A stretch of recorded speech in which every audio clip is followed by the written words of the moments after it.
I am the last leaf on a very old, very stubborn tree. Everyone I grew up with, everyone I danced with at the summer festivals, they have all departed. I have outlived my harshest critics, which is a quiet kind of satisfaction, let me tell you. And I have outlived my dearest friends, which is a hollow kind of heartbreak. When you live past a century, your neighborhood transforms. I remember when the towering oaks outside were fragile saplings, and when the milkmen left heavy glass bottles on the porch on chilly January mornings. Now, packages magically appear from dark vans dropped off by young people who never look up from their glowing screens. Whenever a new doctor or an eager young journalist or a well meaning neighbor stops by, they pull out their notebooks. They lean in close, speaking entirely too loud, as if my eardrums officially expired back in 1998. They look at me with that frantic hope middle aged folks get when they suddenly realize they are no longer invincible. They always ask the exact same thing: Eleanor, what is the secret? How did you make it this far? For a long time, I gave them the easy answer. I told them I ate whole foods, walked every single day, and avoided refined sugar. But when you have this much time to watch the world spin, you notice the glaring cracks in those simple explanations. I watched the women in my neighborhood treat their bodies like delicate temples. In the 1970s, they drank terrible diet shakes. In the 80s, they bounced their joints into dust doing aerobics. Today, they measure every ounce of food on tiny scales and walk exactly 10,000 steps, staring at devices on their wrists instead of the trees. And do you know what I noticed? Most of them left this earth just as quickly as the ones who ate heavy chocolate cake and enjoyed a strong cocktail on the front porch. The perfectly behaved ones did not buy themselves an extra decade. So, what was the actual difference? The answer had absolutely nothing to do with what was printed on my grocery receipt. My name is Eleanor.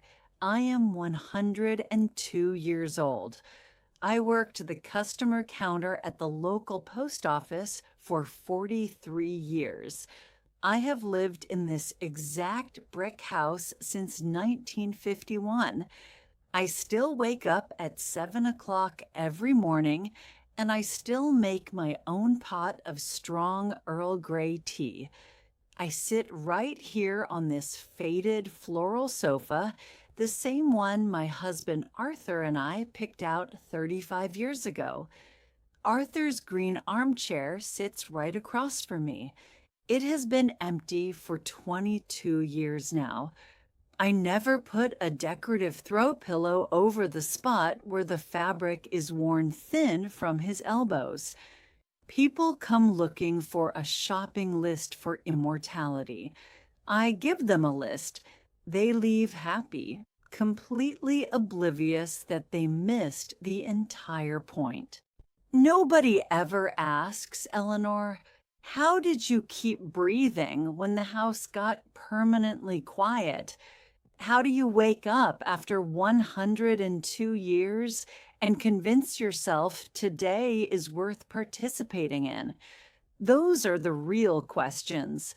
If a strict sleeping schedule and steamed vegetables were the only things keeping us alive, half the people I loved would still be sitting in this room right now. But I know you want the list.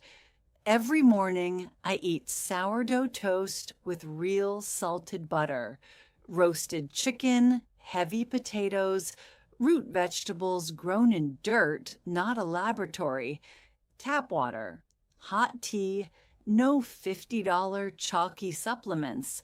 And if I want a slice of warm cherry pie after dinner, I eat the pie. I never treated my physical body like a math equation that needed solving. Joyless living is a terrible preservation tactic. I remember a woman named Beatrice back in the late 1980s. She was in her early 50s, read every medical journal, and lectured us all about the invisible dangers of white flour. One afternoon, while the glorious smell of fresh cinnamon rolls drifted from the corner bakery, she told me about her new fasting regimen and bitter herbal teas. I looked at her deep worry lines and her tense shoulders. I asked, Beatrice, what exactly are you saving yourself for? She said she was saving herself for a long life. She wanted to do everything perfectly right. Beatrice passed away from a massive heart issue when she was 68. She spent her adult life running from the end, constantly stressing over every morsel she consumed. The sheer stress of trying to live forever wore her fragile heart down. The real answer was never hiding in a salad bowl. One learned the truth about staying alive because of Arthur. We were married for 51 wonderful years. But when I retired from the post office at 65, I hit a massive brick wall. For 43 years, I had handed people their draft notices and love letters. Suddenly, I just had endless, heavy, empty time. For 3 solid months, I did absolutely nothing. I sat on this sofa in my faded robe, watching dust motes float in the sunlight. Morning turned to afternoon, and my existence became a waiting room.